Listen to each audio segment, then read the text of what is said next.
Rotary Falcon media ಹಾಗೂ press club of Bengaluru ಸಹಯೋಗದಲ್ಲಿ ನಡೆದಂಥ ರೋಟರಿ ಫಾಲ್ಕನ್ ಮೀಡಿಯಾ ಅವಾರ್ಡ್ಸ್ 2026 ಪ್ರಶಸ್ತಿ ಪ್ರದಾನ ಮಾಡಲಾಯಿತು.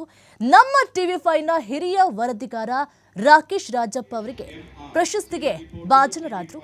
ಸಿನಿಮಾ ನಿರ್ದೇಶಕ ನಾಗತಿಹಳ್ಳಿ ಚಂದ್ರಶೇಖರ್ ಪ್ರಶಸ್ತಿ ಪ್ರದಾನವನ್ನು ಮಾಡಿದ್ದಾರೆ. ರೋಟರಿ ಸಂಸ್ಥೆ ರಾಜ್ಯ ವಿಭಾಗ ಪ್ರಮುಖರಾದಂಥ ಅನಿಲ್ ಗುಪ್ತಾ, ನಾಗೇಶ್ ಕೆಎನ್, ಮಾಜಿ ಸಿಎಂ ಸಿದ್ದರಾಮಯ್ಯ, ಮಾಧ್ಯಮ ಸಲಹೆಗಾರ ಕೆವಿ ಪ್ರಭಾಕರ್, ಪ್ರೆಸ್ ಕ್ಲಬ್ ಅಧ್ಯಕ್ಷ ಶ್ರೀಧರ್, ಕಾರ್ಯದರ್ಶಿ ಶಿವಕುಮಾರ್, ಬೆಳ್ಳಿತಟ್ಟೆ ಸೇರಿದಂತೆ ಹಲವರು ಉಪಸ್ಥಿತರಿದ್ದರು. ಮಾಧ್ಯಮ ಕ್ಷೇತ್ರದಲ್ಲಿ ಸಾಧನೆಗೈದ ಇತರರಿಗೂ ಇದೇ ವೇಳೆ ಪ್ರಶಸ್ತಿಯನ್ನು ನೀಡಿ ಸನ್ಮಾನ ಮಾಡಲಾಯಿತು.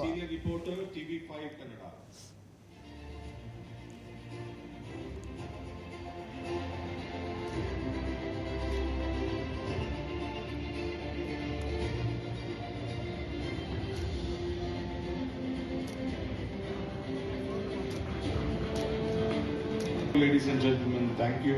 Please, Rotary Bangalore, Midtown.